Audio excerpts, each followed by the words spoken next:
வாய்க்கிட்ட வச்சு சொல்லு. நாமத்துக்கு ஸ்தோத்திரம். கர்த்தர் இன்றைக்கும் என்னை ஒரு சாட்சியா நிறுத்தி இருக்கிறார் இந்த கூடுகையில. அதுக்காக கர்த்தரை ஸ்தோத்திரிக்கிறேன், துதிக்கிறேன், நன்றியும் செலுத்துகிறேன். ஏசப்பாக்கு நன்றி. இன்றைக்கு நான் சாட்சியா சொல்றது எங்க சின்ன பொண்ணோட திருமண காரியத்துக்காக நல்லபடியா நடத்தி கொடுத்தாரு. அதோட சாட்சியை தான். நாங்க ஃபர்ஸ்ட் டைம் நான் போன வருஷம் 2ஆம் மாசம் தான் இந்த கூடுகைக்குள்ள வந்தேன். வரும்போதே அன்னைக்கே நான் பிரச்சனையோட தான் வந்தேன். பாலின் சிஸ்டர் லிங்க் கொடுத்தாங்க. அவங்க மூலியமா தான் நான் இந்த லிங்க்குள்ள நான் வந்தேன். கர்த்தர் அன்றைக்கே என் கூட ஆறுதலை கொடுத்தாரு. ஆனா ரொம்ப நெருக்கடியில தான் நாங்க இருந்தோம். என்ன செய்யறதுன்னே தெரியாம அவ்வளவு மோசமான நிலைமையில எல்லா பக்கமும் எங்களுக்கு வழியே இல்லைன்ற மாதிரி சூழ்நிலையில தான் நாங்க இருந்தோம். ஆனா கர்த்தர் அன்னைக்கே எனக்கு கொஞ்சம் ஆறுதலா பேசணும் போதே அன்னைக்கே ஆறுதலா இருந்துச்சு. ஏசாயால குறிச்சு பேசினாங்க, யாத்திராகம் குறிச்சு பேசினாங்க. அந்த வசனங்கள்லாம் எனக்கு கொஞ்சம் ஆறுதலா இருந்தது. கர்த்தர் அடுத்தது அவங்க வீட்டுல போலின் சிஸ்டர் வீட்டுல ஃபர்ஸ்ட் டைம் 4ஆம் மாசம் கூடுக வச்சாங்க போன வருஷத்தை. அப்போ நான் சொன்னேன், இந்த மாதிரி எங்க 2 பிள்ளைங்களுக்கு ஏஜ் ஆயிட்டே இருக்கு, திருமணமே நிறைய வருது, எதுவுமே கைக்குடி வரல, எல்லாமே தட்டி போய்கிட்டே இருக்குன்னு ரொம்ப வேதனையோட தான் சிஸ்டர் கிட்ட அங்க முழங்கால் படிட்டு சொல்லும் போது அவங்க ஜெபிச்சுட்டு அவங்க சொன்னாங்க ஃபர்ஸ்ட் வார்த்தை, உங்க 2 பிள்ளைங்களுக்கு மகனா கொடுப்பாரு கண்டிப்பா அப்படின்னு உறுதியா சொன்னாங்க. கர்த்தர் அதுபடிதான் எங்க பெரிய மகளுக்கு 30 வயசுல திருமணம் நடந்துச்சு. கர்த்தர் ஒரு நல்ல குடும்பத்தை கொடுத்திருக்காரு பெரிய மகளுக்கு.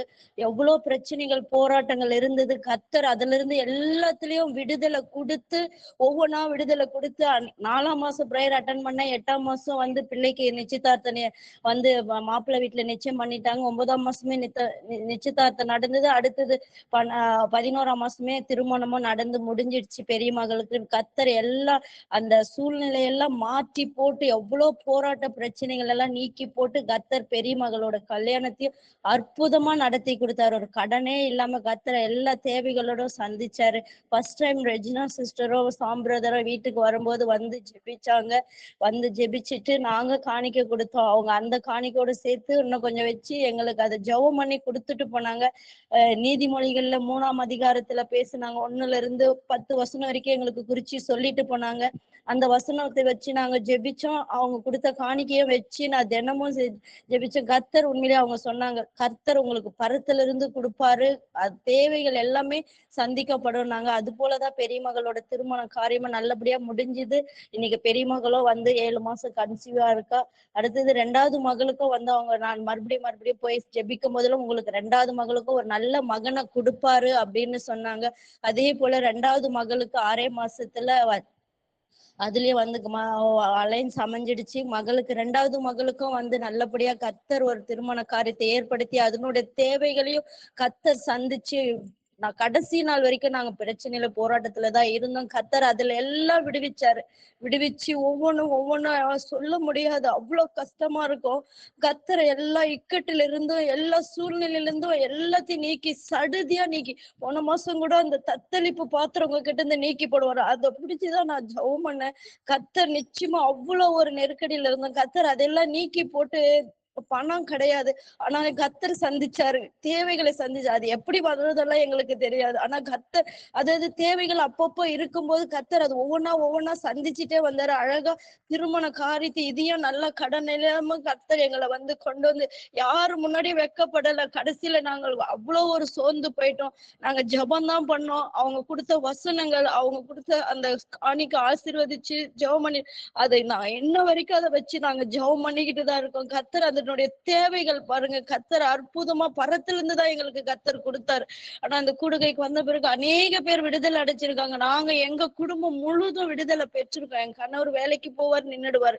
ஆனா கடைசியா ஒரு வேலைக்கு அவரை சாம்பதர்கிட்டே கோபமா பேசினாரு.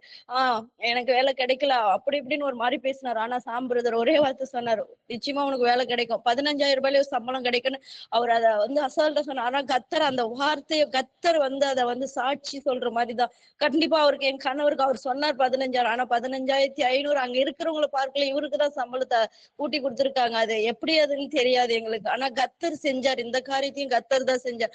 ஒவ்வொரு காரியத்திலும் கர்த்தர் கரம் தான் கூட இருந்தது. எங்களை அப்படிதான் வழி நடத்தி எங்களை எல்லா சூழ்நிலையிலும் கர்த்தர் மாற்றி, ஆனா இன்னைக்கு ஆசீர்வாதமா பிள்ளைங்க கல்யாணத்தை நடத்தி கொடுத்தாரு.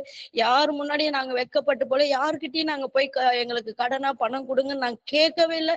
கர்த்தர் எல்லா தேவைகளையும் செஞ்சாரு. அற்புதமா நடத்தி கொடுத்தாரு. கடைசியா நான் 27ஆம் தேதி கூட நான் வந்து கஷ்டமா இருக்கும்போது சாம்பிரதாய காலையிலே அந்த ஆராதனையில வந்து 35ஆம் சங்கீதம் 1ஆம் வசனமா 28ஆம் வசனமா சொன்னாரு. அததான் நான் வந்து அந்த வார்த்தைப்பா இதுபடியே என்ன நடத்துங்க நான் எழுதி வச்சு நான் ஜெபம் பண்ண. அன்னைக்கு பாட்டு கூட பாடினாரு. என்ன நிரப்புங்க ஏசப்பா, என்ன நிரப்புங்க, உந்த ஆவினால என்ன நிரப்பி அந்த ஆனா அததான் நான் வந்து சொல்லி அந்த பாட்டை பாடி பாடி ஜெபி அடுத்த பாட்டும் பாடினாரு. ஆனா அந்த பாட்டு பாடும்போது எங்க வீட்டுக்காரர் அன்னைக்கு காலையில பெரிய பிரச்சனை பண்ணாரு. அந்த பாட்டு பாட அது அவருக்கு கேட்க முடியல. அவ்வளவு பண்ணாரு. வல்லமையின் ஆவியான நூல் வந்து விட்ட காரணத்தை அந்த பாட்டு பாட அவருக்குள்ள அந்த ஆனா அந்த ஜெபத்தை நான் முழுசா அன்னைக்கு அட்டன் பண்ண நான் எனக்கு அட்டன் பண்ண முடியாது போயிடுமோன்னு நான் கஷ்டப்பட்டேன். ஆனாலே அந்த பாட்டு பாட அவருக்குள்ள அந்த ஆக்ரோஷம் இருந்தது. ஆனாலே கர்த்தர் அதுலயும் அவருக்கு விடுதலை கொடுத்து அவரையும் அன்னைக்கு அமைதிப்படுத்தினார் அந்த பாட்டு மூலியமா. கர்த்தர் அடுத்தது சிஸ்டர் வந்து மெசேஜ் கொடுக்கறதுக்கு உள்ள வரும்போதே சொன்னாங்க கோபங்கள் போக்கி சுபாவங்கள் மாறணும்னு சொன்னாங்க. ஆனா அன்னைக்கு காலையில அவரோட அந்த கோபம் போக்கி சமாதானமா அன்னைக்கு அடங்கினாரு. கர்த்தர் வந்து அவரையும் வந்து வழி நடத்திட்டு வந்தாரு. கர்த்தர் அவரையும் அமைதிப்படுத்தி சபையில இதுல மண்டபத்துல கூட யாரு கூட எந்த இதுவும் இல்லாம நல்லபடியா எல்லாரு கூடயும் சந்தோஷமா பேசி ஃப்ரீயா இருந்தாரு, சந்தோஷமா இருந்தாரு. எங்களுக்கு அவரை குறிச்சுதான் ஒரு கலக்கம் இருந்தது. ஆனா கர்த்தர் அவர் கூட இருந்து அவரையும் அந்த இடத்துல ஒரு சாட்சியா இருக்கும்படி எல்லாரு கூடயும் நல்லா சந்தோஷமா பேசினாரு. எல்லாரையும் வரவேற்றாரு. எங்களை கர்த்தர் வந்து யாரு முன்னாடியும் வெட்கப்பட்டு போகாதபடிக்கு எங்களை தலை நிமிர பண்ணாரு. அற்புதமா நடத்தி கொடுத்தாரு. எல்லாமே கர்த்தருடைய கிருபதான். ஆனா இந்த கூடுகையில் வந்ததுக்கு அப்புறம் அநேக விடுதலை நாங்க பெற்றுக்கொண்டோம். சுகத்தையும் பெற்றுக்கொண்டோம், அற்புதத்தையும் பெற்றுக்கொண்டோம், ஆசீர்வாதத்தையும் நாங்க பெற்றுக்கொண்டோம்.